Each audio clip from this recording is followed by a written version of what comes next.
YouTube কিন্তু আমরা সবাই কম বেশি ব্যবহার করে থাকি। 2024 সালে ইউটিউব কিন্তু অনেক নতুন নতুন আপডেট কিন্তু নিয়ে এসেছে, তার সঙ্গে প্রবলেমও নিয়ে এসেছে। তো দেখো এখানে আমার একটা প্রবলেম শো হচ্ছে। আমি যখনই আমার ইউটিউবটাকে আমি ওপেন করি তখন কিন্তু নর্মাল ইউটিউবের মতো কোনো ভিডিও শো না হয়ে এখানে একটা সার্চের অপশন আসছে এবং নিচে দেখো লেখা আসছে যে try searching to get started. এই প্রবলেমটাকে সলভ কিভাবে করবে, আগে জানতে হবে যে এই প্রবলেমটা আসে কখন। এই প্রবলেমটা তখনই আসে যখন তুমি তোমার ইউটিউবের হিস্ট্রিগুলো তুমি ডিলিট করে দাও। এই প্রবলেমটা তোমরা নিজেরাই সলভ করতে পারবে। তোমরা হয়তো অনেকে ভাবতে পারো যে এটা আমার ইউটিউবের কোনো সমস্যা থাকতে পারে, বাট এমনটা কোনো কিছুই না, ঘাবড়াবার কোনো দরকার নেই। শুধুমাত্র একটা ছোট্ট একটা কাজ করবে, তাতে তোমার ইউটিউব পুরো আগের মতো চলে আসবে। তার জন্য কি করবে, যে উপরে যে সার্চ অপশনটা আসছে এখানে, অথবা এই যে স্ক্রিনের উপরে যে সার্চ অপশনটা আসছে, যে কোনো একটাতে তুমি সার্চ করবে। তো আমি যেহেতু এই যে সার্চ ইউটিউব বলে যে ফাঁকা জায়গাটা আসছে, আমি এখানেই সার্চ করছি। তো এখানে সার্চ করবে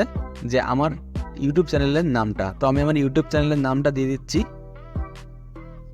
তো এখান থেকে একটু নিচের দিকে স্ক্রল করে আসবে, এখানে দেখো যে এটা কিন্তু আমার ইউটিউব চ্যানেলের নাম, ঠিক আছে।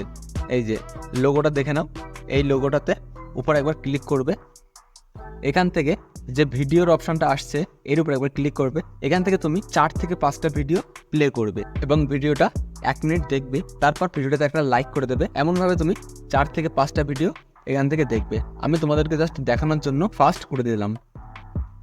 অবশ্যই প্রত্যেকটা ভিডিওতে লাইক করে দেবে।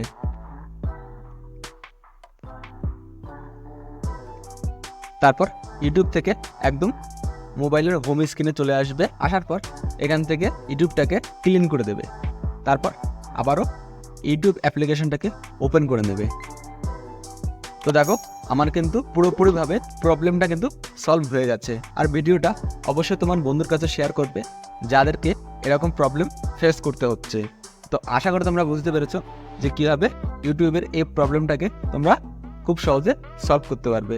আর তোমাদের কাছে ছোট্ট একটা রিকোয়েস্ট, যদি ভিডিওটা ভালো লেগে থাকে তো অবশ্যই চ্যানেলটাকে সাবস্ক্রাইব এবং পাশে থাকা যে বেল আইকনটাকে ওটা ক্লিক করে দেবে, যাতে সবার প্রথমে নোটিফিকেশনটা তোমার কাছে যায়। দেখা হচ্ছে আবারও পরের নতুন একটা ভিডিও নিয়ে।